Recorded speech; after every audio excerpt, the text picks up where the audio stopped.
Nurture and Support begins in 3, 2, 1. And welcome back to episode 3 of Nurture and Support. I'm Melissa at Karmic9 on Twitter, and Kelly is with us once again. Hi everybody, it's Kelly, at Kelly Tool on Twitter, KELLYTHUL. Because he has a hard to spell name. It's easy to spell, but impossible to connect the pronunciation to the spelling. That's true. So we are Nurture and Support, and you can check us out at nurtureandsupport.net, where we give you recommendations for things that we like, and we hope you will like too. And if you would like to share with us things that you like, we'd love it if you would do that. You can reach us at nurtandsupp@gmail.com. That's NURT and supp, SUPP, @gmail.com with your recommendations.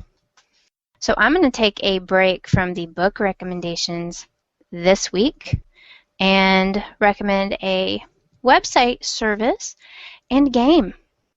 So I'm going to start off with lootcrate.com. If any of you have noticed me geeking out on Twitter, Loot Crate is this neat little quarterly service where you give them a few bucks. You can sign up for a subscription. It's really pretty reasonable. And they send you a little box full of cool stuff. Sometimes it's Funko toys, sometimes it's a DVD. It's generally of the gamer variety type stuff, but we recently had a zombie-centric box where we got a copy of the Zombie Survival Manual and things like that. You get cool stickers. I got a Teenage Mutant Ninja Turtle Funko figure once and some Walking Dead little figures. But I suggest you really check it out if you're into nerd culture, most particularly gaming. And they don't always do new stuff. They throw in some old 8-bit stuff too. And that's lootcrate.com. And I find the service pretty reasonable. And it's quarter. It's not quarterly. Go ahead. It's actually every month. I'm sorry. I probably said quarterly because there is another service called quarterly.com which does send them out quarterly. So. Gotcha. But Loot Crate is monthly? Loot Crate is monthly, and that's kind of why I like it, because it's every month. I get a box of good stuff. And when you say reasonable, what would, if someone had to work with maybe a purchasing committee to run proposals by for monthly expenditures? Well, like most of these my PowerPoint kind of, gonna need to be? Yeah, like most of these kind of services, when you if you sign up for a longer commitment, you get a better deal. You can get it down to about $13.37 per month with, I think that's if you do a 6-month subscription. Okay. They have a couple of different tiers, and they will automatically renew, or if you want to go month to month, you can. Oh, actually, I just checked. If you want to do 6 months, you can get it down to $11.67 a month, plus $6 shipping and handling. So that's really pretty cool and could make a good Christmas gift for people, i.e. me. So. Nudge, nudge. Yes. So if anybody knows my family, you might give them a clue that this would be really neat for me. But it's this cute little box that has Loot Crate on it, and basically, if you're a gamer, it's a crate of loot, because that's why we game. We're after loot, and for a small monthly fee, they will send you a box of loot. So a while back, I saw you had a, gosh, I really don't know how to describe it. It was kind of Daryl Dixon meets Precious Moments meets anime kind of character. Had the round black eyes, and did that come through Loot Crate, or was that just one you spotted? And could have seen that style. I'm describing it horribly, but it's the cute Daryl. Is that my fun? That's probably my Funko Daryl. Yeah, that's probably Funko. Yeah, no, I did not get him from Loot Crate, but they do that kind of stuff. Okay. Like I said, they sent me a Funko of one of the Teenage Mutant Ninja Turtles in a box. And any of you out there know those Funko pop figures cost more than the 1167 you're paying for the monthly thing, and that's just one of the things you're getting. You're getting a lot of other stuff too. So I would check it out if you know anybody who's into gaming or just cute stuff like that. I say cute as an all-encompassing word, not a girly cute. Though there's some girly stuff in there. You just never know. But check it out. You can also look on YouTube. If you search for Loot Crate, they're big into doing unboxing videos.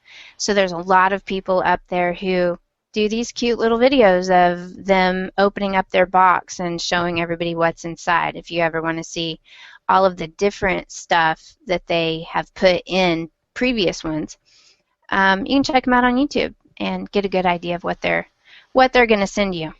Every month has a particular theme, and it goes from there. Very cool. So that's my first one. So see, it wasn't a book, though they did send me a book, which I was very happy about. Book indirectly. So. Yes, I love books. Anybody can send me a book. My second recommendation is going to be for a game which isn't particularly new, but I still enjoy to play it once in a while, and it's called Torchlight.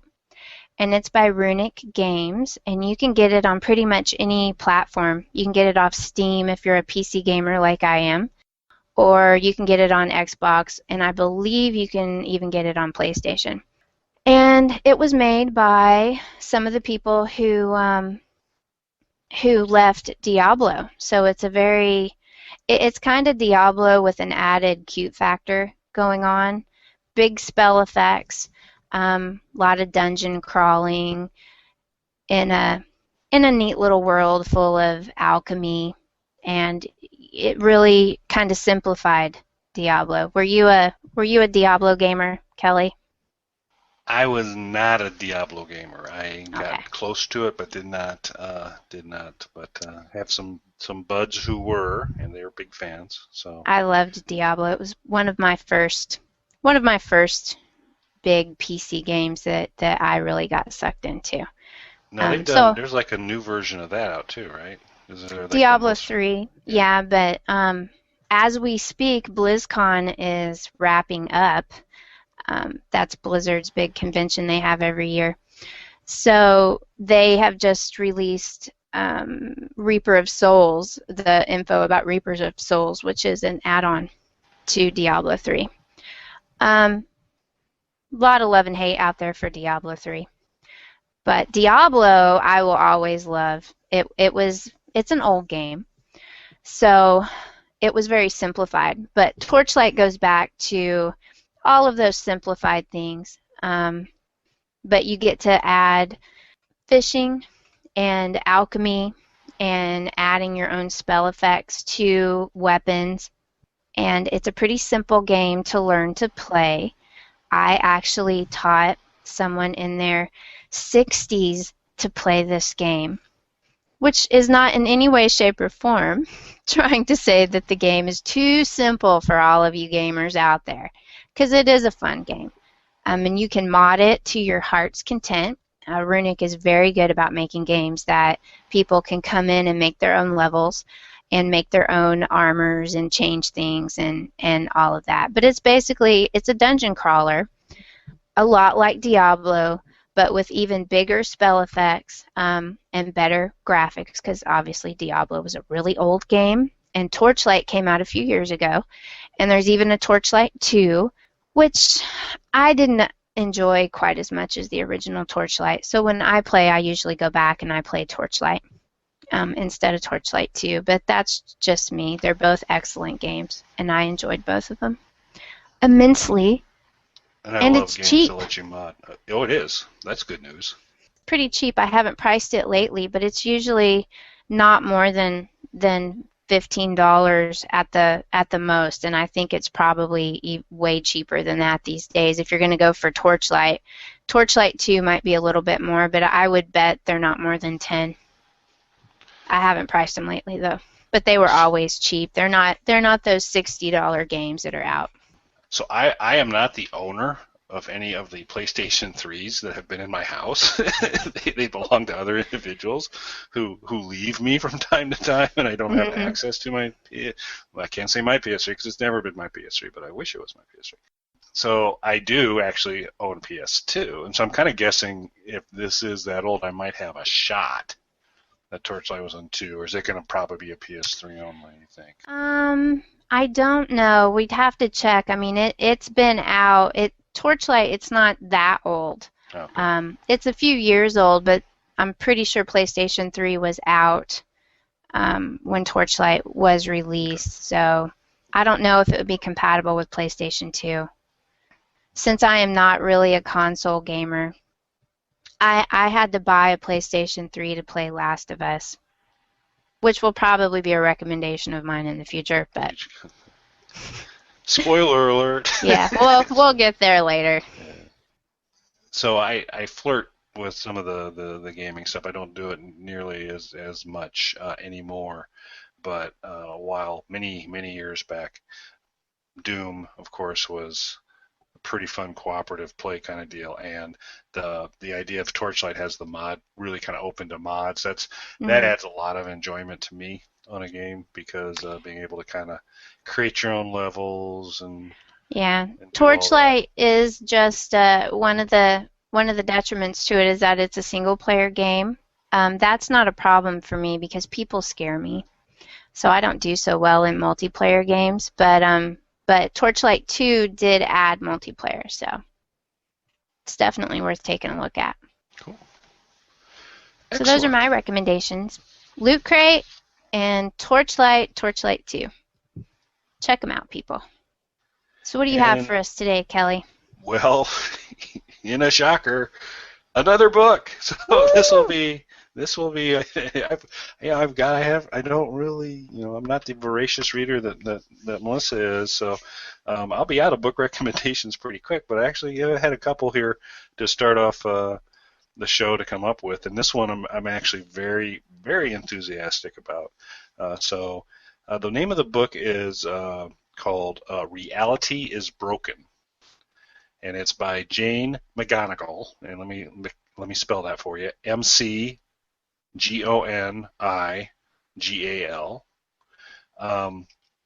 And she's crazy smart and super smart. Let me say she's super smart. Let's say it that way, because she seems to be a very normal functioning person. She's super smart.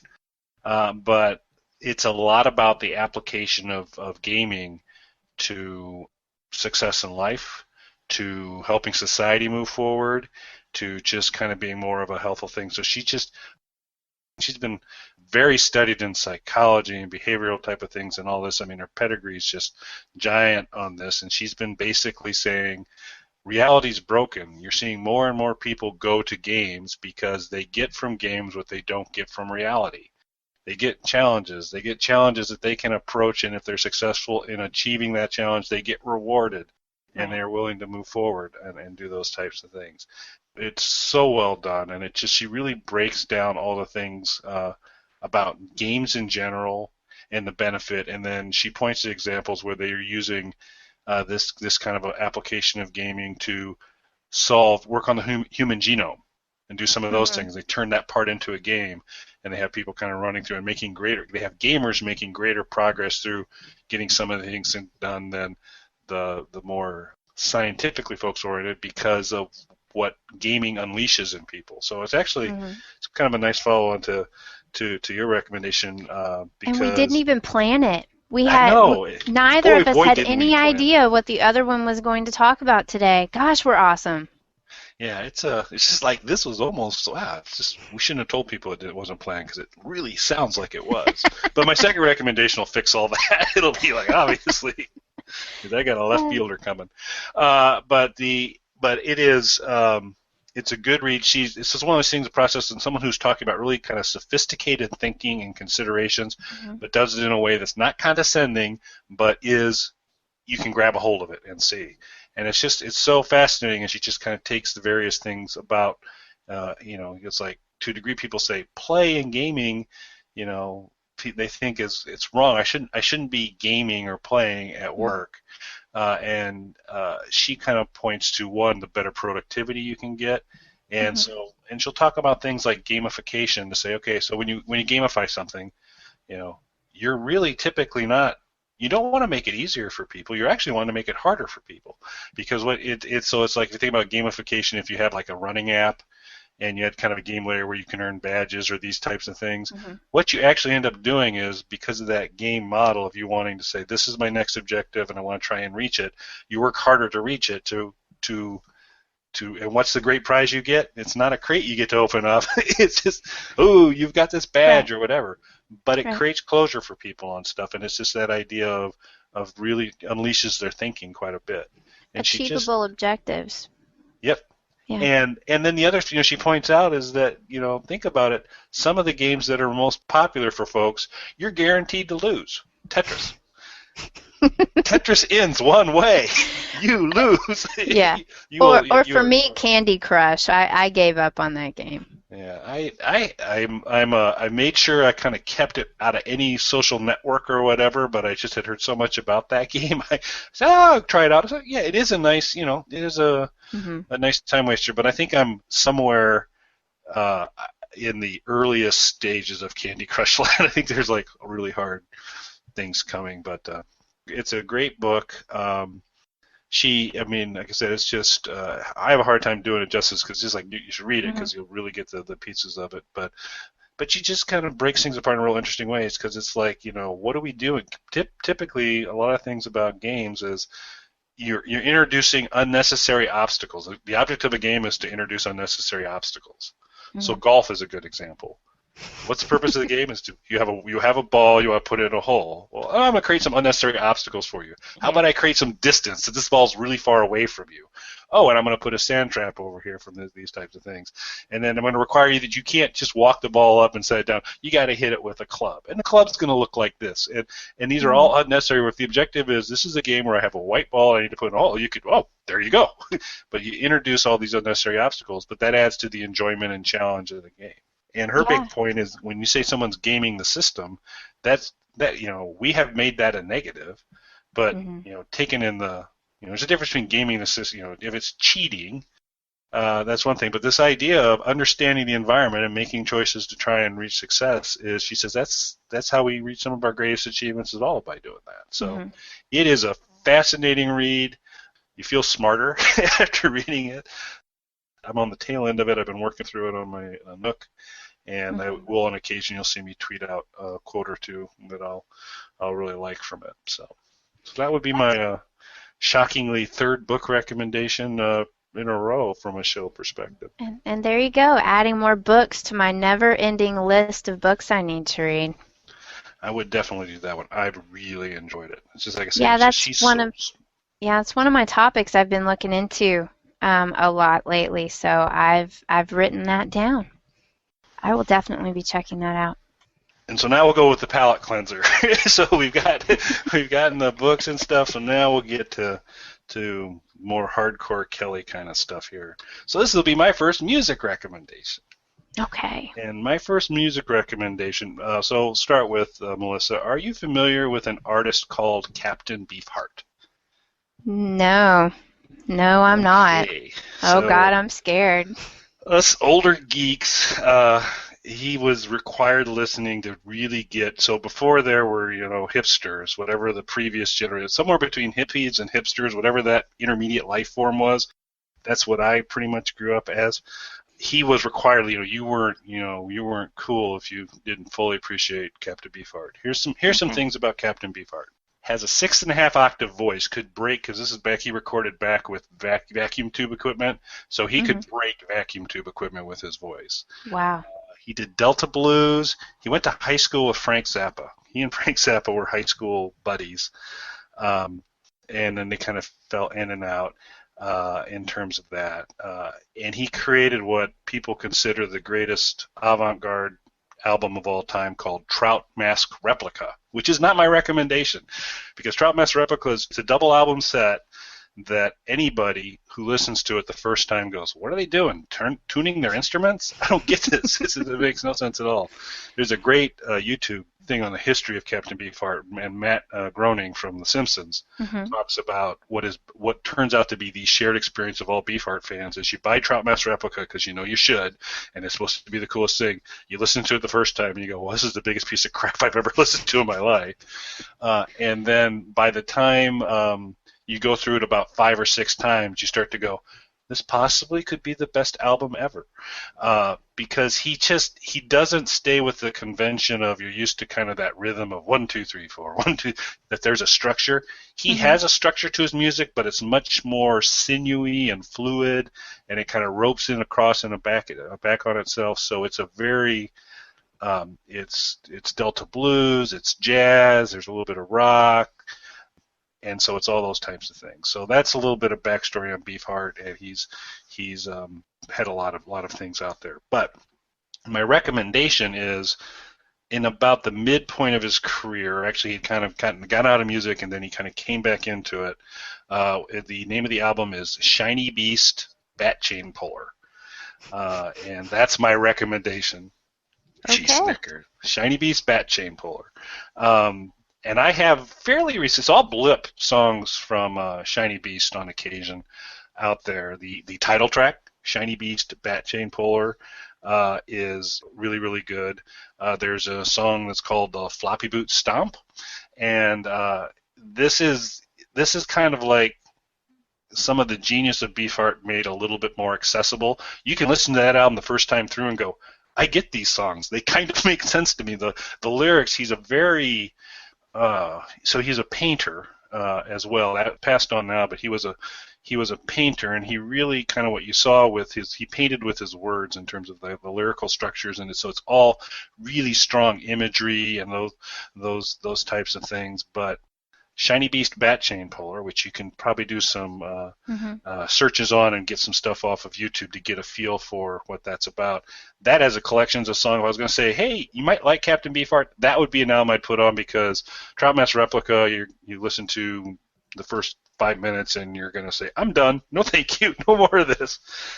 Shiny Beast, you can get a little bit more out of it, and then that gives you a chance. If you kind of go, this is interesting, then you can start to bounce to some of his other albums that start to take you a little different places in terms of the creativeness and the how different it gets. But they're good stuff, but it's just very hard to explain without listening to it.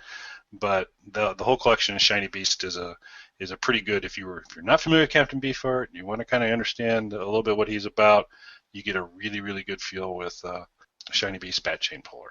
So is it like nerd type music? What's his subject matter? Just does it bounce all over the place? It bounces all over the place. It's really not so much nerd, I'd say, in terms of themes.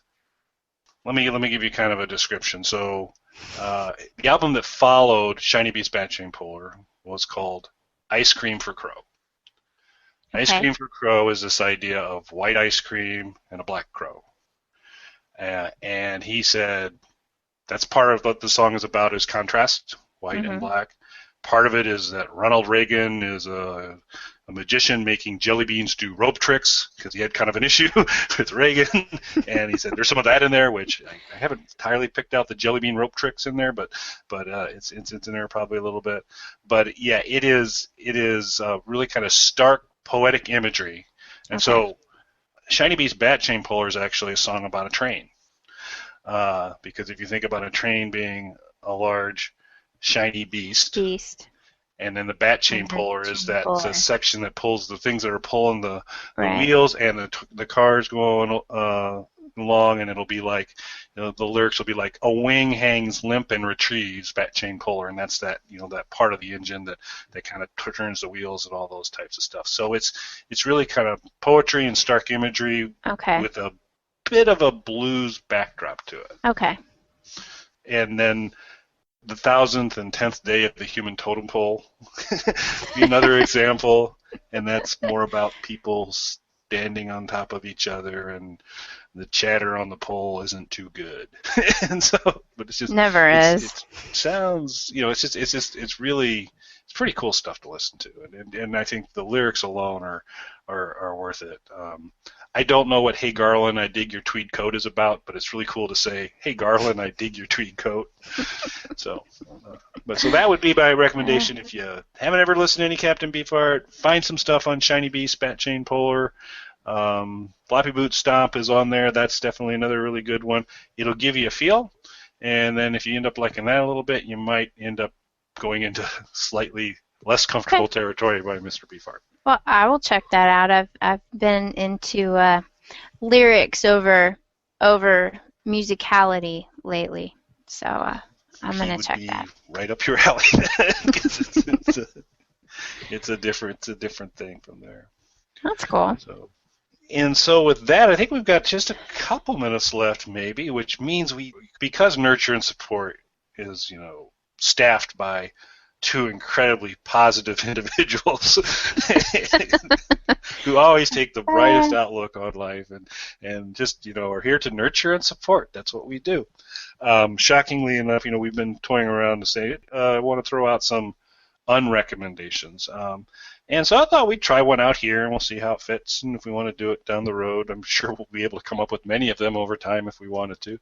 But I wanted to at least offer up episode 3 here, my first unrecommendation. And this would be if you're on Netflix and you're looking around to watch something and you come across this little turd called Weird or What, stay away from it. So it sounded really promising. It was like Weird or What, different kinds, that was. I've seen it. Two window washers were on the top of a 40-story building, and the scaffolding fell down, and one of them lived, and how did it happen?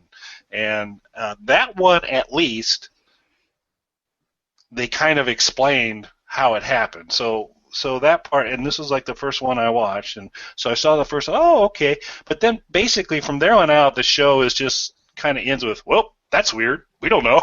It's just kind of talk about something for a little bit, and then again, who knows? Maybe it's this, maybe it's that, and it just goes absolutely nowhere. But they lead you to believe they're gonna, solve the problem, like, why are purple ostriches appearing over Alaska? And then they'll go, I don't know, maybe they are. The end. And then they just go on. So it is. There's other choices out there. When choosing your Netflix time and you come across Weird or What, I recommend you just stay away. Yeah. I think I've seen commercials for that one before, but I've never watched it. And now, thank you for your unrecommendation. I never will. I think the Skipton, you watch the first 10 minutes of the scaffolding thing. That's it. After that, it's been of zero value to me. So I tried to make it through about 3 episodes, and I'm done. So just wanted to warn people about that. That's a good warning. Yeah. I'll take that one. Well, there you go. So I think that's episode 3 in the books, man. And how can people reach us again, Kelly? Well, they can use their fancy internet browser and go to www.nurtureandsupport.net, where they will be able to get to our podcasts, we'll be able to get to links on the things we talk about, and a little bit about the show, or they can go to iTunes and search on Nurture and Support, I assume, probably the best way to do it on iTunes to find it. Or they can hit us up on Twitter, which is Nurt and Sup. On Twitter, NURT and SUPP, or they can send us an email. And that is, again, NURT and SUPP, nurtandsup@gmail.com. And we would love for folks to shoot us some of their discoveries. Maybe you've got an unrecommendation. We'll take that into account too. But we part of the whole plan of this deal is we want to share some stuff and learn, and we're really looking forward to getting connected to other people that have some recommendations as well, and just keep sharing along. Sounds good to me. All right. Well, so this is, I guess, goodbye for now, folks. This is Kelly signing off. This is Mel. Have a great day. nurturing and supporting tornado.